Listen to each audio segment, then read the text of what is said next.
ہمارا چینل سائیں محبوب پیر جو لوگوں کو درس دیتا ہے اللہ کا قرآن اور احادیث نبوی، اہل بیت صحابہ اور خصوص بالخصوص اولیاء اللہ کی پاک زندگیاں کہ جنہوں نے اپنی زندگیاں اللہ اور اس کے رسول کے نام ایسی وقف کی کہ آج ان کے حوالے سے ہمارے پاک و ہند میں خصوصاً اولیاء اللہ کا یہ پیغام ہے، مشن ہے، اور ان کی کرامات کے ذریعے سے ان کے جو فرمودات ہیں، کرامات ہیں، روحانیت ہیں، مشاہدات ہیں، تجربات ہیں، ان کے ذریعے سے لوگوں کو بہت زیادہ صوفیزم میں جو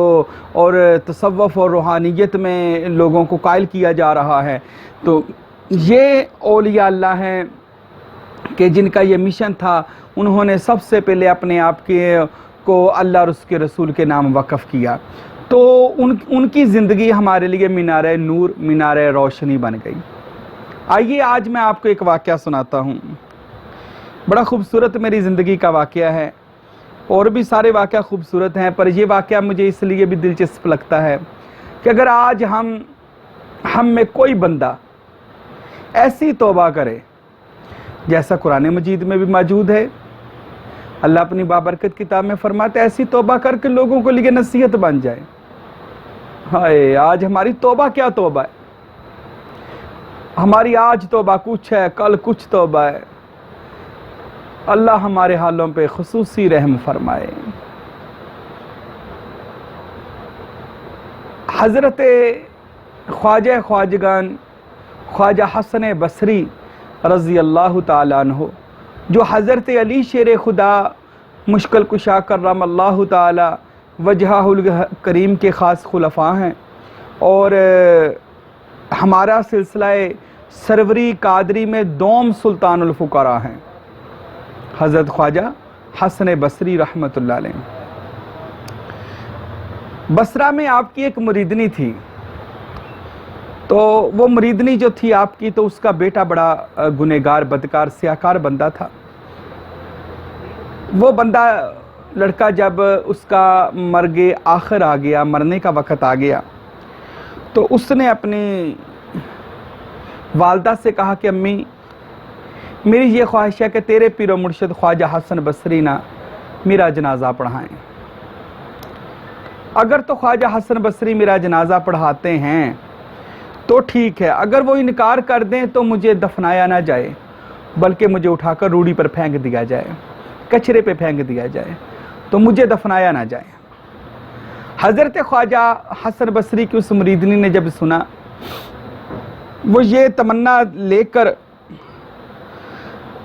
حضرت خواجہ حسن بصری کے پاس چلی گئی اور جا کر کہا کہ میرے بیٹے کی یہ آخری خواہش ہے کہ اس کا جنازہ آپ پڑھا دیں۔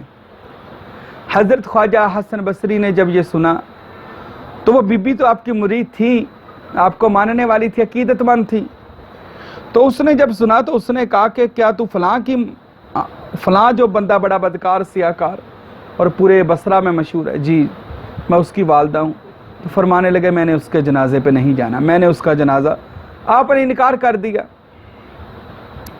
وہ عورت اپنے گھر واپس آ گئی، بیٹے کا آخری وقت تھا، اس نے جا کر اپنے بیٹے کو بتایا کہ خواجہ میرے پیر و مرشد خواجہ حسن بصری نے تیرا جنازے پہ آنے پہ انکار کر دیا، پڑھانے پہ انکار کر دیا۔ اس بچے نے جب یہ سنا تو گنہگار تو پہلے تھا، نادم شرمندہ ہوا، آخر وقت آخر تھا، اس نے کہا ماں پھر ایسا کرنا، اگر خواجہ حسن بصری میرے جنازے پہ نہیں نہ آتے تو پھر ایسا کر ماں، مجھے اٹھا کے روڑی پہ پھینک دینا میری لاش کو، تو مجھے دفن نہ کیا جائے۔ وہ یہ کہہ کے مر گیا، پر آخر محلے والوں نے اٹھایا، دفن کرنے کے لیے تیاری شیاری کرنے لگ گئے، تو ادھر ابھی اس کو غسل دینے لگے ہیں کہ اچانک دروازے پہ دستخط ہوئی۔ وہ بی بی اٹھتی ہے، میں دیکھوں کون ہے۔ اس بی بی نے اٹھ کر جب دیکھا تو دروازے پہ خواجہ حسن بصری کھڑے تھے، کہنے لگے بی بی میں تیرے بیٹے کا جنازہ پڑھانے خود آیا ہوں، اور اسے غسل بھی میں خود دوں گا اور کفن بھی میں خود پہناؤں گا۔ اللہ اکبر۔ وہ بی بی بڑا روئی، کہنے لگی پیر و مرشد کیا بات ہے، جبکہ پہلے آپ نے انکار کر دیا اور اب آپ فرما رہے ہیں کہ میں خود غسل دوں گا اور اس کا جنازہ پڑھاؤں گا۔ تو خواجہ حسن بصری فرمانے لگے بی بی جب تو واپس چلی گئی میں نماز پڑھنے کے بعد لیٹ گیا، میں نے خواب میں کیا دیکھا کہ میرے اور ساری کائنات کے پیغمبر جناب محمد مصطفیٰ صلی اللہ علیہ وآلہ وسلم میری خواب میں تشریف لائے، اور پیارے نبی پاک نے فرمایا اے خواجہ حسن بصری، اس بندہ گنہگار نے اللہ کی بارگاہ میں توبہ کر لی اور توبہ کا ارادہ کر لیا، اور اس کا یہ ارادہ ہے کہ میرا جنازہ خواجہ حسن بصری پڑھائیں،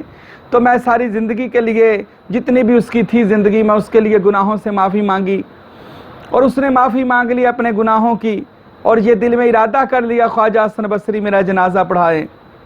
تو پیارے نبی پاک فرمانے لگے حسن بصری، اس کی یہ ادا میرے اللہ کو اتنی پسند آ گئی کہ اللہ نے اس کے سارے گناہ معاف کر دیے۔ تو ہم خود ان کے جنازے پر جائیں گے، نبی پاک صلی اللہ علیہ وسلم نے فرمایا۔ خواجہ حسن بصری فرماتے ہیں میں پھر اٹھ کر دوڑا آپ کے گھر کی طرف کہ جس کی توبہ اللہ اور اس کے رسول نے قبول کر لی ہے، تو میں کیوں نہ اس کا جنازہ پڑھاؤں اور اس کے لیے مغفرت کی دعا کروں۔ تو میرے ناظرین، بتانے کا مقصد یہ ہے، ایک ساری زندگی گناہ کرنے والا بندہ بھی اگر اللہ کے بندے کی نیک بندے کی طرف رجوع کر لے، اللہ اس کے گناہ معاف کر دیتا ہے، اللہ اس کے عیبوں پر پردے ڈال دیتا ہے، اللہ اس کی وجہ سے خواجہ حسن بصری کو نبی پاک کی زیارت عطا کر دیتا ہے۔ کسی بندے کو گنہگار اور کافر کرنے کا حق یہ مجھے اور آپ کو نہیں ہے، کسی بندے کے دوزخی کرنے کا حق یہ مجھے اور آپ کو نہیں ہے، یہ فیصلہ اللہ اور اس کے رسول کا ہے، یہ فیصلہ تو نیک اعمال کا ہے۔ تو میرے دوستو، آج ہم ماہ رمضان کی آمد پر یہ ایک واقعہ اس لیے سناتا ہوں، خدا را اپنی زندگیوں کو اللہ والوں کی طرف لگا دیں، جو اللہ کے نیک صالحین بندے ہیں ان کے ساتھ اپنی زندگیوں کو وقف کر دیں، اولیاء اللہ کو مشن کو اپنا مشن بنا لیں، ان کے ساتھ اپنی روحانیت کو اپنے آپ کو اٹیچ کریں۔ تو میرے دوستو، اگر ایک گنہگار بندے کی توبہ قبول ہو سکتی ہے تو آج ہماری لائف بھی، ہماری زندگی بھی چینج ہو سکتی ہے۔ اللہ ہم سب کے حالوں پہ اپنا رحم فرمائے اور ہمیں بھی سچی توبہ کر کے اولیاء اللہ کے نقش قدم پر چلنے کی توفیق عطا فرمائے۔ وما علینا الا البلاغ المبین۔